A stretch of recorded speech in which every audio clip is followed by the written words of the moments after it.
Happy Tuesday, everybody. It is our first painting of April. The theme that everyone voted on, or the majority voted on, is farm animals. And so today we're painting this cute little sheep. And let me show you what it looks like in a frame. I thought it just looks so sweet. I think this could make a lovely little gift for somebody for their birthday, Mother's Day, just a little pick-me-up. Either way, I think you'll have fun painting this one. So let's go ahead and get started. For my first color, I am starting off with Van Dyke's Brown. You can see it's very dark. I'm showing it to you just in case you don't have the same color palette that I do. Dark brown, but I'm diluting it a lot with water. And so I'm just going to do kind of a very wonky circle to begin with.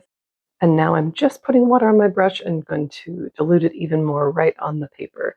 And you can make this shape as wide, as narrow, whatever you want. You will see here that I fuss with this way too much. So I'm going to speed you through this because when I was going back through this, I was like, wow, I had no idea I spent this much time on it. Turns out it's not rocket science. It's just a whimsical sheep. So you don't have to spend as much time as I did. Okay, while that is still wet, I'm going to come in with Payne's Gray, which you can see is quite a blue color on my palette. Payne's Grays can vary depending on the palette you're using. And I'm just going to dab a little bit here and there. This is optional. This is just my brain wanting this color to be added. And I put a little bit in the middle there because that's going to be like, kind of under the chin is what I'm predicting. We're kind of a shadow. But also, you don't really need shadows. This is just for fun and whimsical.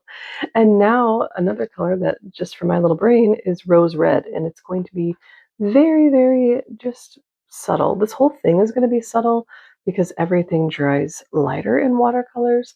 And you'll see I actually do add a second layer after it dries because I wanted just a little more color showing, but you'll see. You can just play with this. You can do several. I didn't do any practices just because that's how my life is right now. And so I just did this one. And now I'm adding more Van Dyke's Brown, and everything is still wet. I'm doing everything wet on wet so far, and just letting all the colors blend together.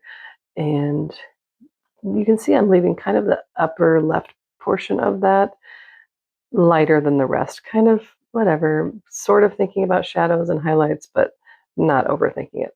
All right, now coming in for the shape of the head, and you can see it's kind of just what do you do? You could start with kind of a triangle and then put a little ears on it and a little hump on the head if this shape is too weird how I'm doing it. But yeah, just keeping it very simple here. And I'm just using coal black for this, as you can see, and just kind of reshaping it. You can do it as floppy ears or pointy ears or one up, one down. I don't know. You can just have fun with this. Maybe give it a little personality if you want it extra whimsical. And you noticed when I showed you the finished piece in the beginning that I don't add a face to mine. So again, just keeping this very sweet and simple, although admittedly fussing a little too much with the shape of this head as well as I did with the body, but that's okay. This is what happens when you don't practice, is that I'm just practicing right now as I'm doing it. But you know what? When I do practice, I still fuss too much sometimes, and that's okay. Just play with it until you like what you see. And then sadly, abracadabra, there's the legs. I thought I was recording and I wasn't, but you can see it just put 4 little lines down. I did 2 on the outside that are going to be the front legs, and then the back legs I put in the middle, kind of shorter in the back. Hopefully that makes sense. Okay, now everything's dry, and this is where I wanted to add a little bit more to the body of the sheep. And so I've just got water on my brush, being careful not to reactivate any of the black, but just putting a nice kind of thin layer of water on the body so that I can add some more color and it'll move around. And you can see I'm not adding any bold colors or anything, just the same colors I used before. I've got my Payne's Gray here. Just wanted a little bit more variation because it all maybe blended too much together, I'm not sure. And got my Van Dyke's Brown as well.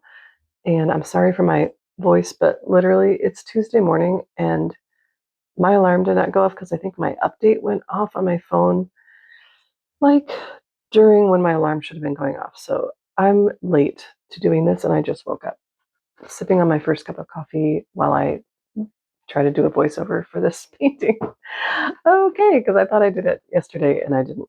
Went to bed last night like, oh, I got to get up and do that. You can see I'm just putting my Van Dyke's brown in there and fussing. Oh yeah, this is where I just kind of like, made little lines coming out to indicate a little more fluff, but also you don't need to do this because really I go over it later. And when I add my background and my pen details, yeah, it just all gets covered up. But it was a fun idea to begin with. Again, practicing right now. All right, now for the background. First of all, everything is completely dry on our paper right now. And for the background, I wanted to make that kind of mossy green. And so I wanted to show you how I'm mixing the colors together. I have cadmium yellow here and just putting an ample amount. And the reason I'm showing you this is sometimes I get questions from people like, please show us how you mix. And I just don't ever think of that. So I've got cadmium yellow, and then you can see I added just the tiniest bit of coal black. And so when you add those two colors together, you get a nice, like, whatever green. Army green, I called it mossy green. And the shade of green is really going to depend on how much yellow versus black that you use. All right, but I like this color, and also how much water you use, because that always affects what the color is going to look like on the paper.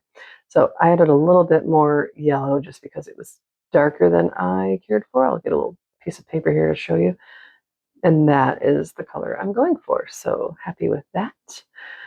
And background, obviously, very optional. I just thought this one lended itself nicely to that. And we'll add some flowers here, some very abstract, whimsical flowers. And for the background, I'm going to speed you up because obviously you know how to paint in a background. But I think that background just is nice. And this is actually where I kind of cover up all that fluff that I tried to put in before, but that's okay. We are just playing with paint today. I mean, we just play with paint all the time, right? He doesn't have to be perfectly fluffy to be lovable. I think he still turns out quite adorable. And you know what? This sheep has no idea he's being painted, so there's no pressure. We're just making him cute. He doesn't even know how cute he is.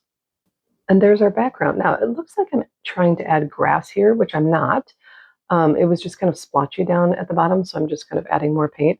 If you wanted to add grass, you would just wait for the background to dry completely, and then you would add your little strokes of grass like that, so it would show up. And you could just do the same color, or you could add a little bit of the darker green to go over the top. But see, now it's all dry, blended together. This is a perfect stopping point if you would like. I'm going to add splatter flowers, as I call them, and I'm just getting a piece of paper to just protect the little sheep because I don't want flowers on him. And I'm using my rose red to start with. And you can get, and then I'm using cadmium yellow here. You can laugh all you want. I painted more splatter on the table than I get on the painting this time. So it gets a little comical, but that's okay. Also, why don't you go ahead and put a piece of cardboard or scrap paper underneath this so you don't have all the cleanup that I did. I was actually giggling as I'm doing this because I got so much splatter on that paper that I'm using to cover up and on the table, but that's okay. I got a few on the paper, on the painting as well. So I've got that going for me. So for my flowers, I'm choosing rose red, cadmium yellow. Oh, there's a little yellow that got on the sheep, so I just took a little tissue to soak that up. And then I wanted to add white as well, but I let the red and yellow dry completely before I added the white. Otherwise, they're just going to blend together, and I really wanted the white to pop off of the page, and so it's getting a nice dry background to go on, so it pops right on top of the red and the yellow. If you've never splattered before, you can practice on a piece of scrap paper first if you'd like. I mean, there's really no wrong way to do it. It's messy. Again, put something underneath your painting, do as I say, not as I do type of thing. And this is a fun way to just let go and be playful, and voila, we have wildflowers in the field, okay? All right, that's another perfect place to stop if you'd like. I'm coming in with, I can't see what that is. Is it a size 2, size 5 micron? And I am just going to add in some little bits here, some texture in his body, and I'll also outline the body as well in the head. and I'm just scratching it in here. This is very optional. I like the effect that it has, and you can decide. And hopefully you have more time than I do, or let's be honest, you use your time better than I do. Okay, confession right there. And go ahead and do some practice pieces because you can do some with lines, line work, some without. A quick note, if I haven't said it already, you need to make sure everything is completely dry before you add your pens.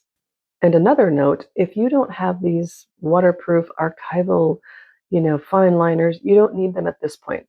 If you're sure that you're completely done using paint, you can use a Sharpie pen at this point. You can use a ballpoint pen if you want. It doesn't matter at this point because we're not adding any water or paint to this piece at this time. But you can see I'm just doing tiny little scribbles and that's it. That's my style. I love it. If it's your style, great. If it's not, that's okay too. But here's just a close-up look so you can see really scribble, scribble. And I just let my pen kind of glide along and just, wiggled my hand a little bit. That's pretty much all I did there. Usually I sign it in the bottom right corner and put our little number in the bottom left corner, but there was a little bit too much going on in this piece down there, so I just did it on the back this time. And there we have it. If you are enjoying this Tiny Tuesday series this year, I would sure appreciate it if you would check and make sure, one, that you're subscribed, and two, if you could like and or leave a comment. It just helps my channel, supposedly encourages YouTube to push it out to more people, and just helps small channels like mine to grow a little bit. All right, I'll see you next time for another April farm animal, and I hope you have fun with this one. Take care.